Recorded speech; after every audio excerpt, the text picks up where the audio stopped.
All right, so we keep using this word radical candor. I really do believe if you can put this idea into practice, it'll help you, all of you, do the very best work of your lives, and even more importantly, from my perspective, build the best relationships of your career. And in order to explain what I mean by radical candor, because it sounds like kind of a scary word, I'm going to tell a quick story about a time when my boss criticized me.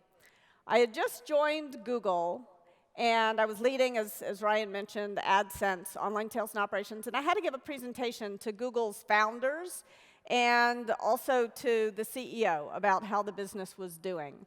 And I walked into the room, and there's Larry in this blue, shiny unitard and toe shoes on an elliptical machine in the corner of the room. And Eric Schmidt, the CEO, is so bent into his computer. I thought, how in the world do I get these people's attention? It's kind of this crazy situation. And like any normal person, I felt a little nervous. Now, happily, the business was on fire. And when I said how many new customers we had added, Eric's head snaps up out of his computer. Sergey stops on the elliptical machine, and there's sort of celebration, like, how many resources do you need to keep this business miracle going? So I felt like the presentation had gone pretty well. In fact, I felt kind of like a genius.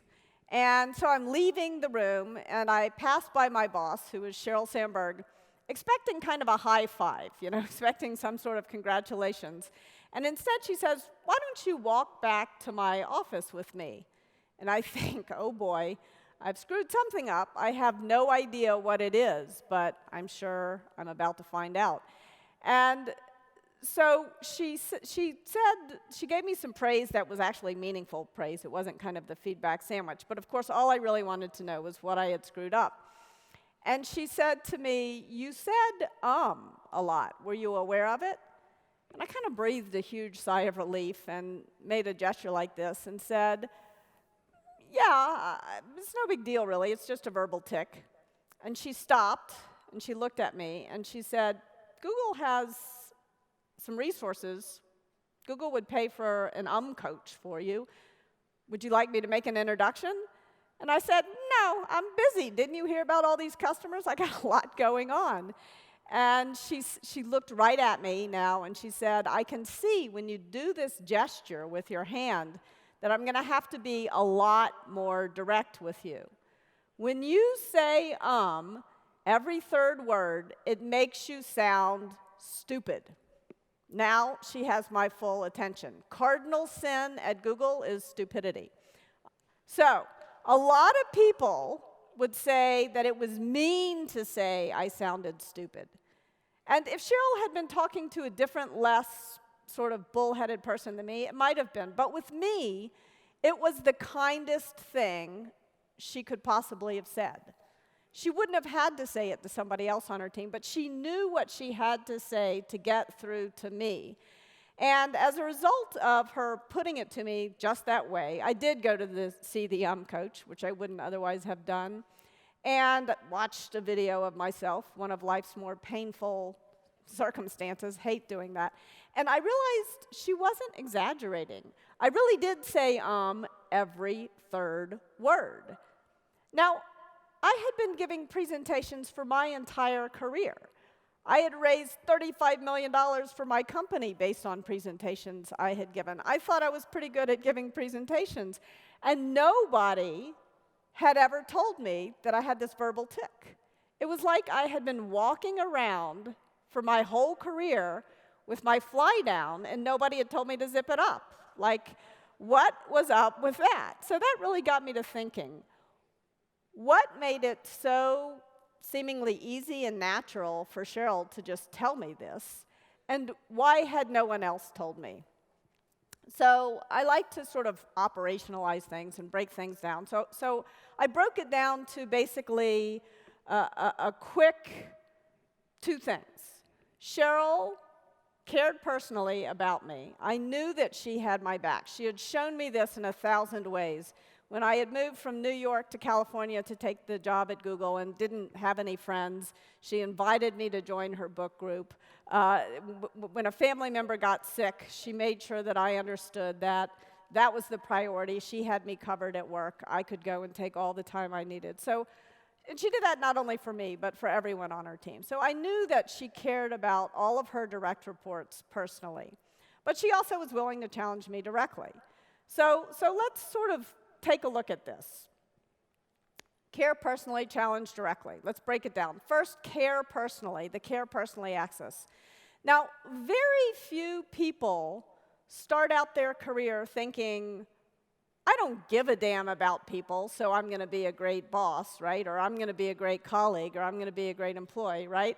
So what happens on this give a damn axis to move us down? I think this starts when we're about 18 years old and we get our first job. And we're right at a moment in our lives where our sort of egos are fragile, but our personas are beginning to solidify. And right at that moment, we're told, be professional. And all too often, being professional gets translated in our minds as leave our humanity, leave the very best part of ourselves at home, and come to work like some sort of robot. And that is a slippery slope, right? You've got to be more than just professional at work. To move up on the care personally axis, you've got to bring your whole self to work, right? And if you don't bring your whole self to work, what happens is, at the worst, sort of office nonsense, where people start to treat other teams like enemy combatants. Sometimes apathy occurs. So being just professional, you're on a slippery slope to some pretty bad things, right? At the very least, you want to care. You want to give a damn about the people who you work with. And when you're lucky, you actually get the chance to love them, in an appropriate sense of the word, of course. Not talking about ruining marriages. But unfortunately, love is not all you need, right? You need something else. You also need to be able to challenge them directly. This is what I call the willing to piss people off axis, right? And the problem here begins not when we're 18 years old, but when we're 18 months old. And our parents tell us, how many of you had a parent who told you some version of, if you don't have anything nice to say, don't say anything at all, right? Some version of that. And now, all of a sudden, at work, it's your job to say it. And this is hard. It is hard to overcome a lifetime's worth of training. It's hard to say it when you've been taught since you learned to speak. If you don't have anything nice to say, don't say it at all. But I would argue, especially if you're in a position of some authority, that it's not just your job to say it, it's actually your moral obligation to the people around you. Now, it's your moral obligation if you're in a position of authority. If you're a manager in particular, you must challenge the people who work for you. That's part of your job. It's part of what you owe them. Now, of course, if you're the employee, being radically candid with a boss, you're entitled to move with a little more caution. Recently, I gave this talk, and somebody tweeted at me, tried radical candor on my boss, got fired. So I don't want that to happen to any of you. So we'll talk a little bit more about how to practice radical candor with some caution. But it should work up, down, sideways. It should work with your family. It should work with your friends, with your employees, with your boss, with your peers. So that's the reason. Those are the two reasons why radical candor is rare. One, because we fall down on the care personally axis when we become merely professional, and we fail to challenge directly because we've been told this, if you don't have anything nice to say, don't say it at all. So what I've done in order to help you all overcome the difficulty is to name the quadrants, to name what happens when you fail on one dimension or the other dimension or both, in sort of flamboyant words, right? So when you challenge directly but fail to care personally, I call that obnoxious aggression, also known as the jerk quadrant, right? Now, it's tempting to use an epithet here in this quadrant, which I've already used in this presentation, so I'm not going to use it again. But there was that email that I got early on in my career.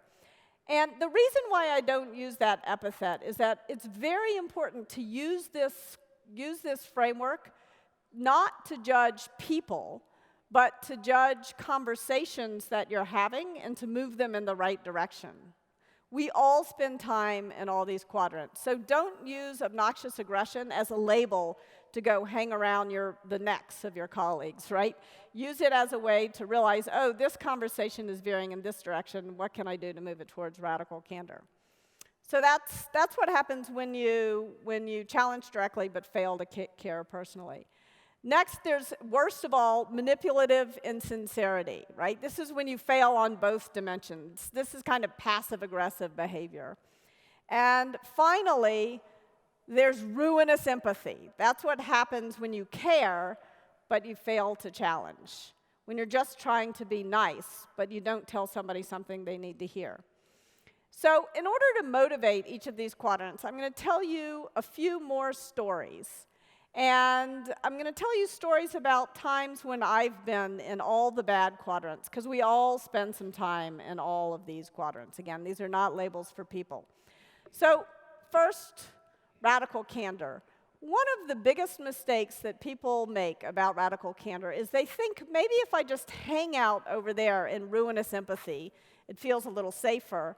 I'll build a relationship there and then move over to radical candor. But the truth is, the seeds of trust get sown in radical candor, and you don't have to know a person well in order to be radically candid. In fact, one of my favorite stories about radical candor happened on the streets of New York with a perfect stranger. I had this puppy named Belvedere, and I adored her. She was cute. She was sweet. It was right after 9/11. She was like my emotional life raft.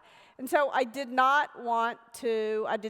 never wanted to say a crossword to Belvedere. As a result, she was totally out of control, and she jumped in the street right in front of a cab. I pulled her back just in time, and a perfect stranger on the street looked at me as I'm standing there with my heart in my throat and said, "I can see you really love that dog." That's all he had to do to move up on the care personally axis. And now he has my attention. I can see you really love it. It only took 2 seconds. He didn't have to know my name, my children's names, anything like that. And then he said, "But you're going to kill that dog if you don't teach it to sit." Now he has my full and undivided attention. And he points at the ground, and he looks at the dog, and he says, "Sit." She sat. I didn't even know she knew what that meant. And I kind of look at him in amazement, and he says, "It's not mean, it's clear." And the light changes, he walks across the street and leaves me with words to live by, right? So it can all happen in the space of the time it takes the light to change. So it doesn't have to take a long time, radical candor. Now, obnoxious aggression. I will assert for the record that I am not a jerk, but I do sometimes behave like one, and I bet every single one of you in this room has sometimes behaved like a jerk. So here's my story. Shortly after I joined Google, it's amazing they let me stay as long as they did, I sent this email to Larry Page, one of the founders, and 30 other people that said, "Larry claims he wants to organize the world's information and make it universally accessible and useful, but I think if it'll make us a buck, he's willing to create clutter sites that muddle the world's information." Not my most politically astute moment, right? And that was not radical candor. Didn't show that I cared about Larry at all. And in fact, I think we often do this. We often think that caring personally is not something we owe to our leaders. But the truth is, caring personally is something we owe to our leaders, to our peers, and to the people who work for us, to the homeless person you walk by on the street. Caring personally is something you owe to every human being you encounter, regardless, right? And I didn't show a lot of that for Larry. But of course, for me, the real problem was not the crime, but the cover-up. So here's the hero's path from obnoxious aggression to manipulative insincerity. And this happens all the time. I bet it's happened to you. So a friend of mine pointed out to me that I had been unbearably rude to Larry Page. And I realized that was really rude. Why did I do that? So the next time I saw him, I said to him, "I'm sorry, Larry. You're right. I'm wrong." Now, there was just two problems. A sincere apology would have been a good idea. But in this case, I didn't believe a word I was saying. I was lying, basically. And I was not challenging him directly. I was just backing off my challenge. And he's got a pretty good BS meter. So he kind of looked at me like I was a pigeon that had pooped on his shoulder and walked off. It was like one of those bad moments you have at work where the guy sitting next to me patted me on the shoulder and said, "He likes it better when you disagree with him." So remember, when you are a jerk, and you will be occasionally a jerk, don't back off your challenge. Move up on the care personally axis. Last but not least, ruinous empathy. I'm going to tell you a story to explain this quadrant about the worst moment of my career. I had this guy working for me. We'll call him Bob. And Bob was a great guy. I really liked Bob. He was charming. He was funny. He had a quirky sense of humor. And he was willing to call people out on stuff. One time we were at one of those management conferences, management retreats, where we were playing an endless get-to-know-you game. And at some point, it's one of those things where everybody wants to stop, but nobody dares say so. And at some point, Bob says, "Why don't we just stop doing this? I have something that'll be much faster. Let's just go around the table and tell everybody what candy our parents used when potty training us." Weird, but fast. We did it, and for the next 10 months, every time there was a tense moment in a meeting, Bob would whip out just the right piece of candy for the right person at the right moment, right? So I liked Bob. He was funny. He was charming. There was just one problem with Bob. He was doing absolutely, positively atrocious work. I found out later the problem was that he was smoking pot in the bathroom, which might have explained all that candy. But anyway, he was doing really bad work.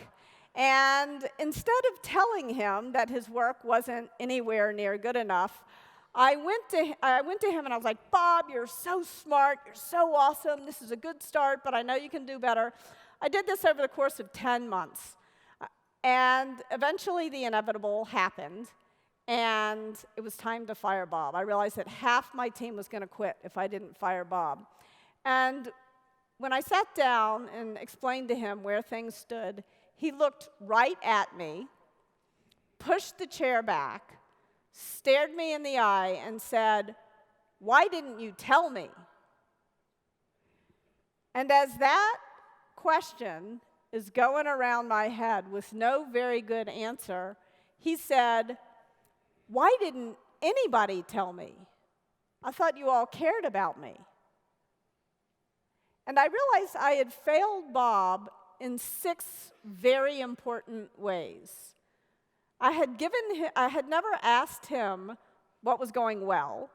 And worse, I had never asked him what was going badly from his perspective. Maybe I was doing something that drove him so crazy he was forced to toke up in the bathroom. I don't know. I never will because I didn't ask him, right? I gave him praise that was nothing more than an ego salve and a head fake. And I never gave him the kind of criticism that would have let him know that his work wasn't anywhere near good enough. And worst of all, I had failed to create a culture that would encourage all his peers to let him know what to do more of and let him know when he was going off the rails.